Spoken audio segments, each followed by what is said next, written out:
Puji Tuhan, saudara-saudara, kita akan kembali mendengarkan firman Tuhan. Tapi sebelum itu saya mengajak kita semua untuk berdoa terlebih dahulu. Mari kita berdoa bersama-sama. Tuhan Yesus, kami datang kepadamu, hati kami bersyukur, berterima kasih. Kalau masih ada firman Tuhan yang Tuhan mau perdengarkan kepada kami. Kalau Allah masih berkenan berbicara kepada kami lewat firman-Mu. Tuhan tolong hamba-Mu yang akan menyampaikan, sucikan, kuduskan Tuhan, dan biarlah jemaat yang mendengarkannya mendapat berkat, mendapat kekuatan dari firman yang disampaikan. Kami menyerahkan semuanya ke dalam tangan Tuhan. Hadirlah di tengah-tengah kami ya Tuhan, di dalam nama Tuhan Yesus Kristus. Kami sudah berdoa. Haleluya, amin. Haleluya, saudara-saudara. Saya mengajak kita semua untuk membuka Alkitab kita. Kita akan baca Matius 10 ayat 29 sampai 31. Matius pasal yang ke-10 ayat 29 sampai dengan 31. Kalau saudara sudah mendapatkannya, saya akan bacakan buat kita semua. Matius 10 ayat 30 ayat 29 sampai dengan 31. Bukankah burung pipit dijual 2 ekor seduit? Namun sekali seekor pun daripadanya tidak akan jatuh ke bumi di luar kehendak Bapamu. Dan kamu, rambut kepalamu pun terhitung semuanya. Sebab itu janganlah kamu takut, karena kamu lebih berharga daripada banyak burung pipit. Saudara-saudara, kita membaca ayat-ayat ini, Tuhan Yesus mengangkat burung pipit sebagai contoh untuk kita lihat bersama. Burung pipit adalah burung yang kecil yang dijual sangat murah, saudara-saudara. Alkitab katakan burung pipit itu harganya 2 ekor, dijual per 2 ekor, itu seharga 1 duit, saudara-saudara. Bahkan kalau membeli 5 ekor, Lukas pasal 12 ayat yang ke-6 katakan, harga burung pipit dikurangi harganya. Kalau membeli 5 ekor. 5 ekor dihargai 2 duit, saudara-saudara. Dan kalau kita mau menghitung harga seekor burung pipit ini, kira-kira satunya, setengah duit, saudara-saudara. Sebab 2 ekor adalah harganya 1 duit, dan kalau satu adalah harganya setengah duit. Setengah duit itu berapa? Setengah duit itu kata Alkitab menjelaskan adalah 1 peser, saudara-saudara. Peser ini adalah mata uang Yahudi yang nilainya paling kecil, yang nilainya ada di paling bawah. Hampir-hampir tidak ada harganya. Dan itulah harga burung pipit. Saya coba iseng melihat harga burung pipit pada hari-hari ini, di zaman kita hidup sekarang ini. Harganya tidak mahal, saudara-saudara. Dijual kira-kira harganya antara 1.500 sampai 3.000 rupiah 1 ekor burung pipit. Sangat murah sekali. Tapi burung yang murah itu, Yesus katakan, burung itu tidak akan jatuh kalau Allah tidak menghendakinya, atau kalau tanpa pengetahuan Allah Bapa. Burung itu tidak akan jatuh ke bumi, menandakan bahwa Tuhan Allah itu sangat memperhatikan, walaupun burung pipit, burung yang kecil, yang tidak ada harganya sama sekali. Dan di ayat yang berikutnya yang tadi kita sudah baca, Yesus katakan, rambut di kepalamu pun terhitung semuanya. Sebab itu janganlah kamu takut, karena kamu lebih berharga daripada banyak burung pipit. Burung yang kecil yang seringkali dianggap oleh manusia tidak ada harganya, harga yang sangat murah. Itu diperhatikan oleh Allah. Tapi Allah juga memperhatikan manusia. Allah begitu memperhatikan manusia. Karena bagi Allah, kita ini, saudara dan saya, mempunyai nilai yang sangat lebih dari burung pipit. Kita jauh lebih berharga dari seekor burung pipit. Kalau burung pipit Tuhan pelihara, saudara dan saya, terlebih lagi karena kita lebih berharga dari banyak burung pipit. Inilah pesan yang Allah ingin sampaikan kepada kita semua, bahwa kita ini berharga di mata Tuhan. Dan ada hal-hal yang dapat kita alami, dapat kita lihat, dapat kita saksikan, bahkan kita alami bagaimana Allah memperhatikan kita, bagaimana Allah menghitung kita itu jauh lebih berharga dari burung pipit. Ketika cobaan dan pergumulan hidup seringkali kita hadapi, saudara-saudara, seringkali kita menganggap bahwa Allah tidak memperhatikan kita. Seringkali kita menganggap bahwa Allah tidak mempedulikan kita. Ada pengalaman-pengalaman yang dialami oleh orang-orang percaya di zaman Perjanjian Lama dan di zaman Perjanjian Baru. Mereka mengalami hal-hal yang tidak menyenangkan dalam hidup mereka. Lalu mereka mulai katakan, mereka protes kepada Tuhan, mereka sampaikan kepada Tuhan bahwa Allah itu tidak memperhatikan mereka. Contoh yang dialami adalah bagi bangsa Israel, bangsa yang besar yang menjadi umat pilihan Allah. Bagi mereka, bagi bangsa Israel bukan hanya melihat bagaimana Allah itu besar dalam hidup mereka. Bangsa Israel bukan hanya memandang pekerjaan Allah yang besar, tapi mereka juga mengalami perbuatan-perbuatan Allah yang besar. Bagaimana mereka juga mengalami mujizat-mujizat yang luar biasa yang Allah kerjakan bagi bangsa Israel. Tapi pada satu kali, waktu saat mereka dibuang, ada dalam pembuangan di negara Babel, kemudian bangsa Israel hidup tidak nyaman, hidup susah, hidup sukar, hidup tertekan di negara yang asing bagi mereka. Dalam Yesaya 49 ayat 14 mereka katakan begini. Yesaya 49 ayat yang ke-14. Sion berkata, Tuhan telah meninggalkan aku dan Tuhanku telah melupakan aku. Ada di dalam satu tekanan yang besar, seolah-olah teriakan mereka minta tolong kepada Tuhan tidak didengar oleh Tuhan. Bangsa Israel katakan, Tuhan telah meninggalkan aku dan Tuhanku telah melupakan aku. Satu kali murid-murid pun pernah alami hal ini. Seolah-olah Tuhan tidak peduli kepada mereka. Pada waktu perahu murid-murid diombang-ambingkan oleh gelombang yang dahsyat. Markus pasal yang keempat ayat 35 sampai 38. Katakan begini. Pada hari itu, waktu hari sudah petang, Yesus berkata kepada mereka, marilah kita bertolak ke seberang. Mereka meninggalkan orang banyak itu, lalu bertolak dan membawa Yesus beserta dengan mereka.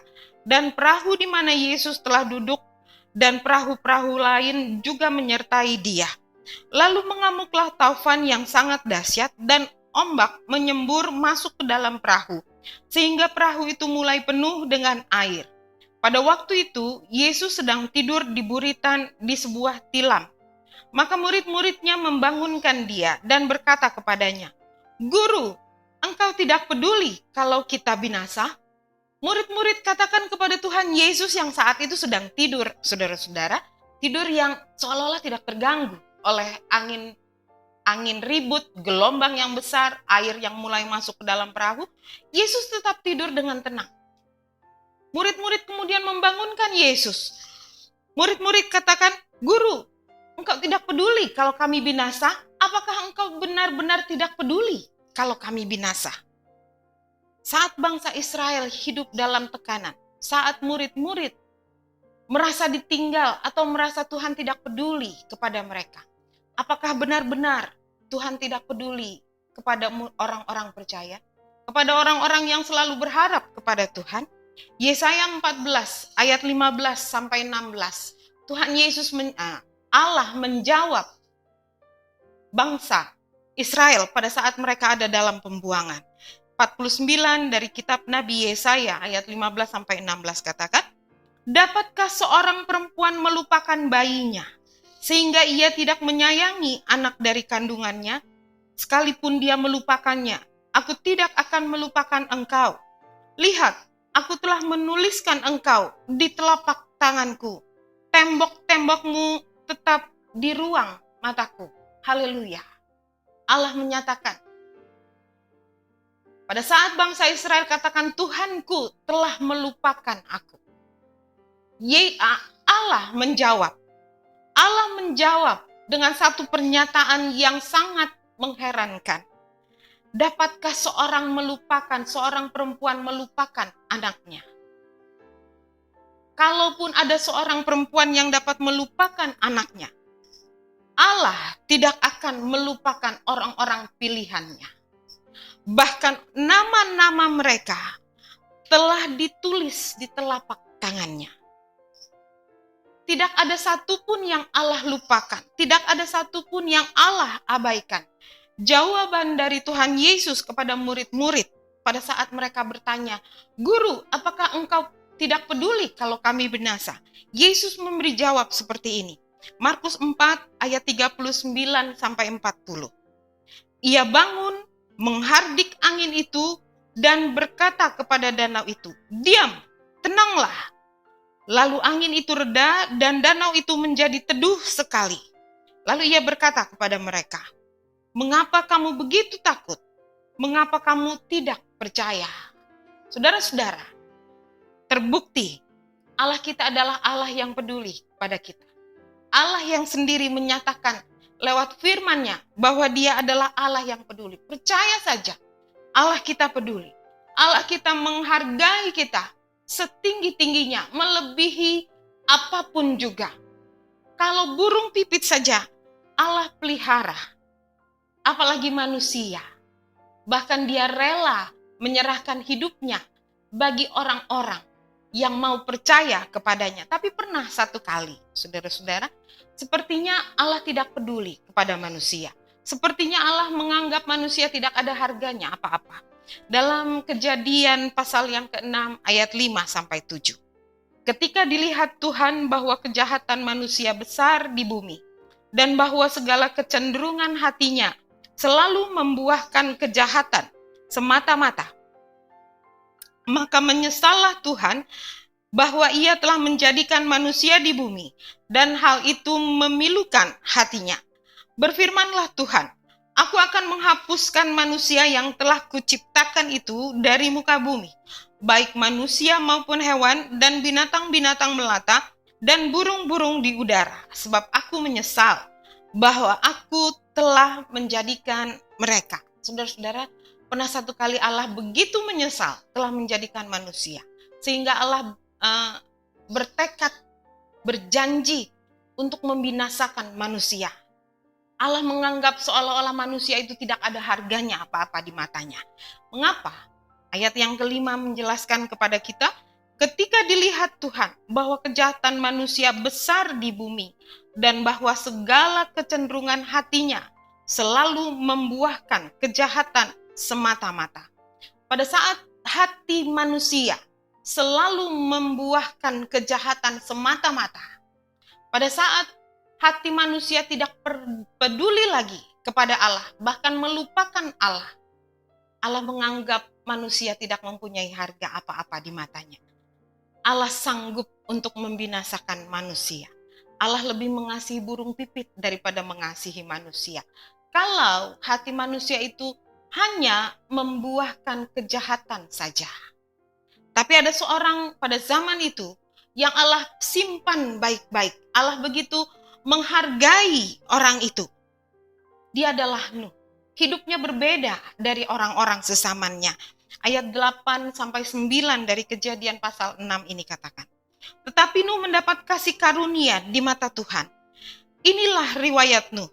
Nuh adalah seorang yang benar dan tidak bercela di antara orang-orang sesamanya. Dan Nuh itu hidup bergaul dengan Allah. Pada saat kita menaruh percaya kita kepada Tuhan, sama seperti Tuhan Yesus katakan kepada murid-murid, percaya saja kepada Tuhan bahwa Dia selalu ada untuk kita. Pada saat kita hidup benar di hadapan Tuhan, kita bergaul dengan Allah, kita berjalan bersama-sama dengan Allah. Allah menghitung kita sangat berharga di matanya. Dia tidak akan meninggalkan kita, apapun yang terjadi. Sekalipun dunia ini dipenuhi dengan kejahatan, dunia ini dipenuhi dengan sesuatu yang tidak mempunyai harapan sama sekali. Tapi janji Allah yang tadi kita sudah baca, dan kamu, rambut kepalamu pun terhitung semuanya. Sebab itu janganlah kamu takut, karena kamu lebih berharga dari banyak burung pipit. Mari saudara-saudara, lewat firman Tuhan yang disampaikan, saya ingin mengajak saudara-saudara, kita semua, mari kita buat diri kita ini berharga di mata Tuhan. Mari jangan sia-siakan kemurahan Tuhan. Kita ini dapat menjadi manusia yang sangat berharga di hadapan Tuhan. Kalau kita hidup benar-benar di hadapan Tuhan, bergaul dengan Allah, percaya kepada Allah, dan segala sesuatu yang ada di dalam hati kita itu, semuanya mengarah kepada Allah. Dan Allah akan memperhitungkan kita. Begitu berharga, Dia tidak akan tinggalkan kita. Dia tidak akan membiarkan kita menanggung kesusahan kita sendiri. Ada Allah yang mau peduli kepada kita. Ada Allah yang menyertai kita. Mari kita percaya kepada Dia.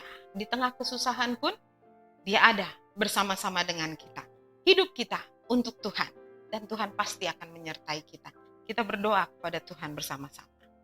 Kami naikkan syukur kami kepada Tuhan, Allah yang menyertai kami, Allah yang selalu menepati janji-Mu dalam hidup kami. Engkau katakan Tuhan, Engkau mengatur hidup kami demikian rupa, demikian sempurnanya, sehingga Tuhan Yesus, jumlah rambut di kepala kami pun Engkau tahu, ya Tuhan. Engkau katakan kami ini adalah orang-orang yang berharga di mata-Mu. Kalau kami percaya, kalau kami menaruh harap kami kepada Tuhan, kalau kami hidup benar di hadapan-Mu, kalau kami mau berjalan bersama-sama dengan Tuhan, maka kami mengerti Tuhan Yesus, Engkau melihat kami berharga di mata-Mu. Dan firman Tuhan itu adalah menjadi bagian kami, ya Tuhan Yesus. Dunia boleh datang dalam hidup kami dengan segala kesusahannya, tapi janji Allah tetaplah ada bagi kami, ya Tuhan Yesus, dan Engkau akan memenuhi janji itu. Nama kami telah tertulis di telapak tangan-Mu, ya Tuhan. Kami bersyukur kepada Tuhan. Gelombang kesusahan, angin ribut boleh datang, tapi Engkau tidak tinggalkan kami. Terima kasih untuk janji setia Allah. Ajar kami hidup benar di hadapan hadirat Tuhan.